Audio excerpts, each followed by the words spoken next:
Hey guys, Marcinkin here, bringing you another Dragon Ball Z Dokkan battle video. And so while I wait for some replies to come in on the post I made over on Twitter, I will put the link in the description asking for community reactions and responses to the part 2 reveals, because I know a lot of people are very heated over No Rose and getting future Gohan, who I know a lot of people aren't even hyped about as a character in general. I know some people are too. There's very mixed reactions, but definitely a lot of negativity going around.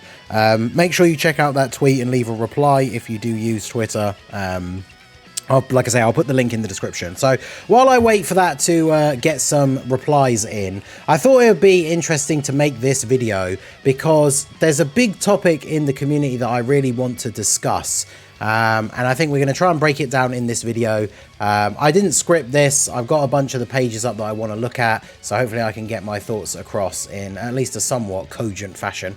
And I want to hear your guys' opinions down below in the comment section as well. But the whole point of this video, as I'm sure it will be titled something along those lines, is to discuss the very clear villain problem that Dokkan has, because I think one of the biggest pieces of feedback that I am seeing about the part 2 units is the fact that because we are getting 2 superclass LRs, a lot of people are incredibly disappointed because, you know, and quite rightly so, most people expected the part 2 units to be 1 superclass and 1 extreme class, because that was the format that we got last year, and worldwide celebration throughout the years has usually, even back when it was a dual Dokkan Fest, has featured a superclass and an extreme unit. So a lot of people look to the worldwide celebration, especially if we've had some sort of fumbles throughout the year with what we would call the filler Dokkan Fests. People look to the worldwide celebration to be that time of the year where villains get a huge buff. And I think that is the problem in and of itself, right? Dokkan should not, like, we should not be waiting for one celebration of the entire year for villains to get an actual good buff, right? They need to be spread out more throughout the year as we go through. Otherwise, it's going to make situations like this where they do decide for some reason to do double super type units. It then makes that decision hit even harder to the community, because it's like, well, where's our extreme buff? So I want to take a look here, starting through. We're going to go in a sort of sequential order, or chronological order I should say, from last year's worldwide celebration. So we're going to start off with Big Daddy Cooler. Obviously this guy came out and there were debates being had at the time between him and Carnival Goku because of Carnival Goku's defensive prowess over this guy. This guy obviously needs to get multiple additional supers in order for his defense to be good, but when he did, his defense was very good, right? Like, he could get enough additional supers to tank AGL Broly's super attack with no items active, so that is pretty good for type disadvantage.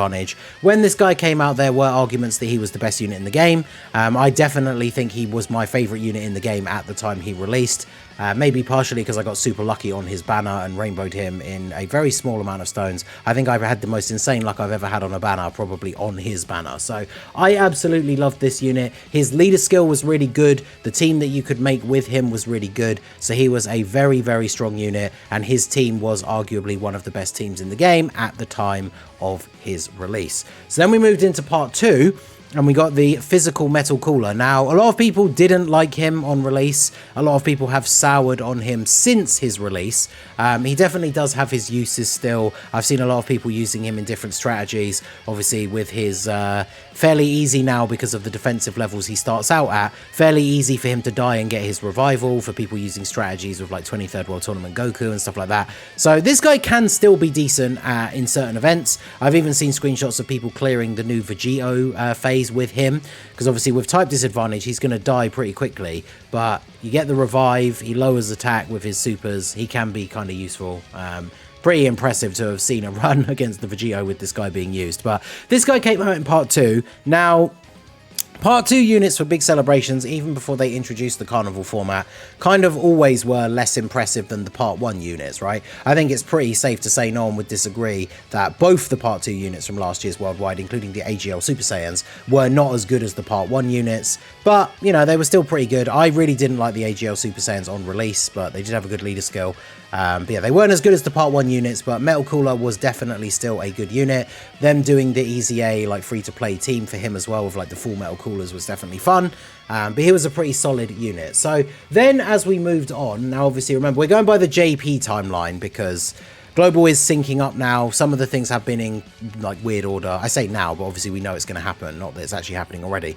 But yeah, we'll follow the JP timeline. So obviously there were no other Extreme releases after this, unless I have just missed one, before the end of the year. And then we went into the, I guess technically you could count Hearts, right, from the Heroes Celebration. But then we moved into the 8th anniversary. And this is where we saw one of the first big changes that I think came as a huge disappointment to a lot of people. Because the anniversary, obviously part 1 was the GT Duo and the Boo Duo. Double super type units, which is usually, I mean, ever since the first anniversary, it's been that from the second one onwards, right? Double super units. So that was expected. But then the part 2 units came out. And obviously most people were expecting Omega and Kid Boo to be the counterparts for the Boo Duo and the GT Duo. The theme of the celebration was Spirit Bomb. They were the main bosses of their 2 respective shows that were defeated by the Spirit Bomb. I still honestly can't believe to this day I see people saying there was unrealistic expectation that we would get Omega and Kid Boo, because they definitely fit the Spirit Bomb theme more than both of these units. Even this AGL Goku who does a Spirit Bomb. Like, these 2 units are themed after the Kai and Z openings, which has nothing to do with the overall theme of Spirit Bomb, but I digress. So this got us off to a bit of a rough start for the 8th year of Dokkan, because we got no part 2 Extreme unit.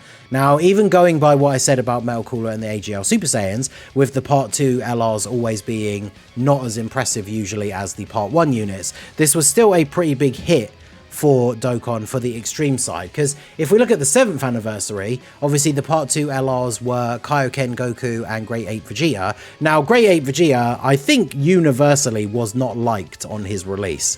And people did not like they wasted, quote-unquote, this moment on 2 Yellow Coin LRs rather than a proper big ticket Saiyan Saga celebration. But we got an Extreme unit at least, right, as part of the celebration. And this Vegeta, he's definitely not completely useless. I've had some use of him even in recent events, so he's not completely terrible, but at least we got an Extreme release that was, you know, at least runnable in the game, right, rather than not getting one at all.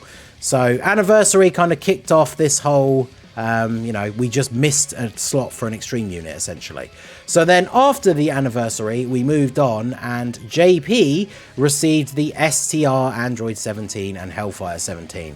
And this unit, as a Super 17 fan, absolutely frustrates the living daylights out of me, because this is another Extreme unit who is very much designed around fighting superclass units, which at the time of his release, none of the difficult content in the game was against super type enemies, except for, I guess, the Anniversary special event. But because he came out on JP after the Anniversary, it's very likely most people had completed that event already anyway, so it's not like he had an immediate, like, actual use. So then, of course, we have his condition to even become Super 17, 70% or less HP, and from turn 5. So very often when you use this guy, you don't even get to see Super 17 come out on turn 5. And then when he does come out, very similarly to like the STR Goku and Gohan unit this guy is, similar to the Gohan, once he comes out, he then needs multiple turns, unless you're getting tons of attacks in one slot, he needs multiple turns to get built up to his full potential. So another big issue that we are running across is that when Dokkan does release Extreme units, they're giving them all of these awkward conditions, essentially for no reason. Like, this guy obviously came out just before, but bear in mind, this guy came out after the Anniversary on JP, and then less than a month or a month later, we got physical God Goku for Saiyan Day, who at the time of his release was probably almost undoubtedly the best TUR in the game. Now, obviously, I'm not saying this guy should have been as good as God Goku, but I mean, he could have been close, right, without it taking away anything from the release of God Goku. So why this guy got the kind of restrictions he did, and then they just dropped an absolute monster unit like God Goku straight afterwards, just really didn't help with not contributing to this disrespect that villains seem to get. So then we moved on and we got the Kale Dokkan Fest on JP. Oh, sorry, I should probably mention as well, not only did they drop this guy like this, but his celebration had no Part 2 LR because of Saiyan Day, and then the main big ticket Dokkan Fest exclusive EZA that they gave for his celebration was the physical MVP 17 from the Tournament of Power, who isn't on his team because he's not a joined forces or target Goku unit. So this is the third big problem. So we have the actual release of villains and how regularly or not regularly they do them. We have the way they restrict the units. And then the third point now is we have the amount of help that they give these units during their celebrations. So MVP 17 absolutely was the wrong choice for the EZA for this celebration. 100% it should have been AGL Android 13. So then we moved on to the Kale Celebration, and this unit was her Part 2 LR. Now, again, this is not, I mean, this is kind of a Kale shaft, so even though this is a video about the villain problem in Dokkan, it's not unique to villains sometimes, but not only was this a Kale shaft, but this was also a shaft to Super Buu himself in general, because he came out as the Part 2 LR for a character who technically he is on her lead, because he's on Transformation Boost, but he's not on her 200% lead. In fact, he's not on anyone's 200% lead, or at least when he came out. I think, is he on one now? He might be. Is he on Zamasu's? I'd have to double check. Maybe he isn't. But he came out and didn't have a 200% leader skill. So why was this guy not the Part 2 LR for like a new Dokkan Fest Buuhan or a Dokkan Fest Kid Buu? I know we've had, I guess we probably won't get, well, actually we had the STR Kid Buu was quite a while ago, so maybe a new Kid Buu is on the way. We still need LR Kid Buu. So this guy could have been a Part 2 LR for at least some kind of margin unit where he would have gotten a 200% leader skill. So him releasing as the Part 2 LR for Kale didn't do Kale any favours, and then it didn't do him any favours either. So another very strange release. And then, of course, even though we are going by the JP timeline, this guy came out as the very last banner before the anniversary for Global. So I know a large majority of Global players didn't even summon for him. So very, very unfortunate. Now then, we sort of got one glimmer of hope, which was the release of the Golden Week units.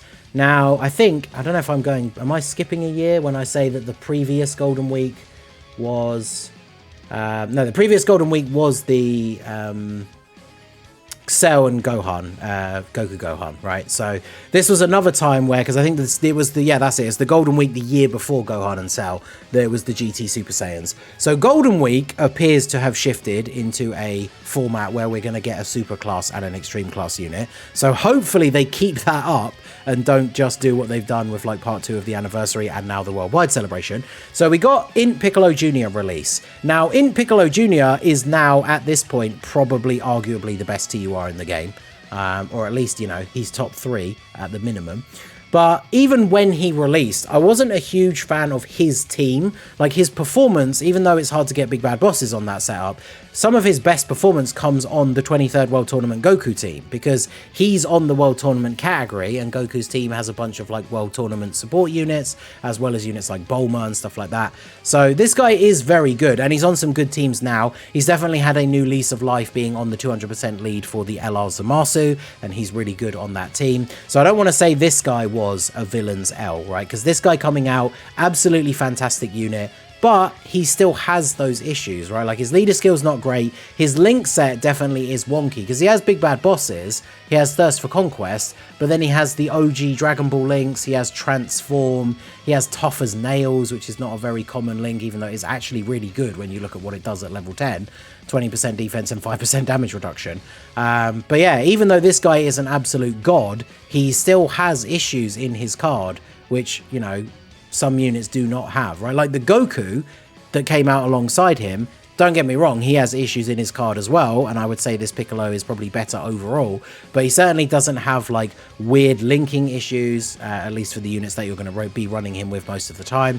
His leader skill is probably better overall.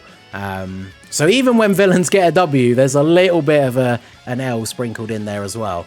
And then when we move on to the next big villain release on JP, that was Physical Turles.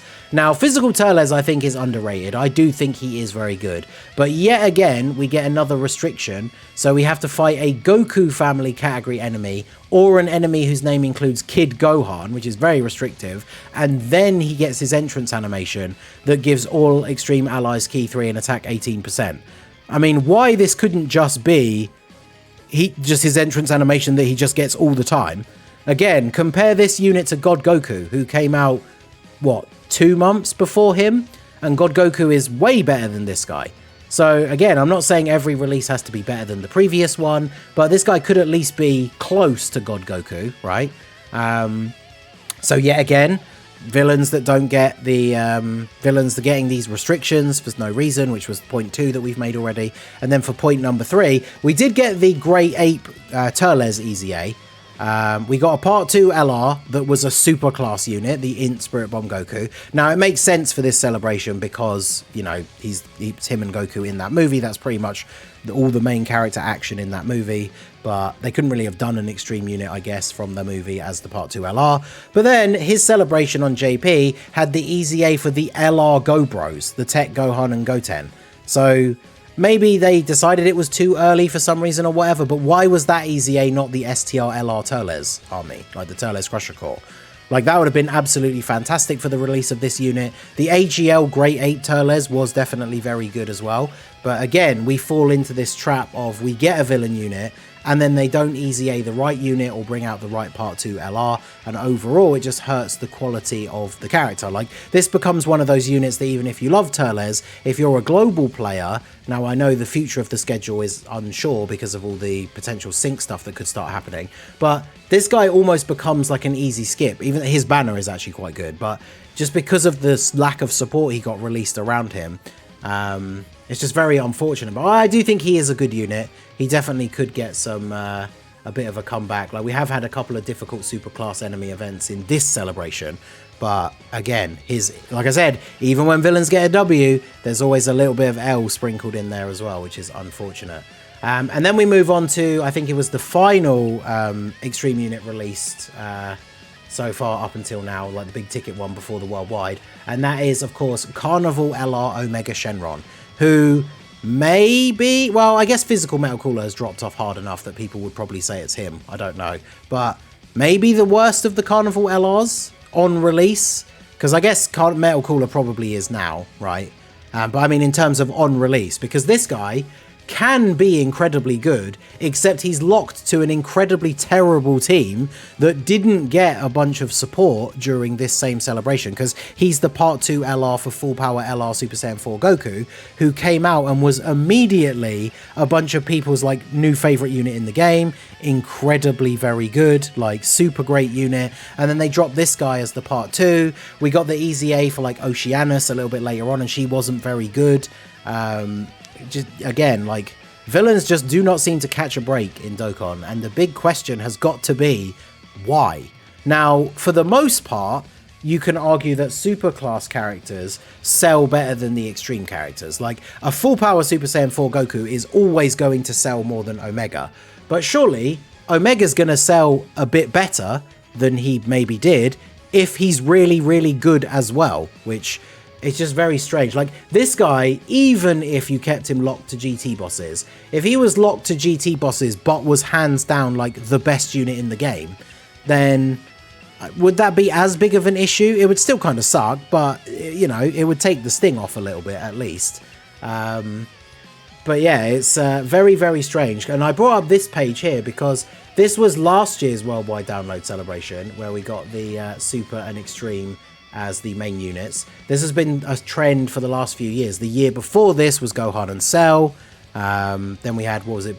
No, it was Buhan and Vegito first, right? And then Buhan and Vegito were before these guys. Then it was Gohan and Cell. So we've always had a big ticket extreme unit in part 1 of the worldwide download celebration.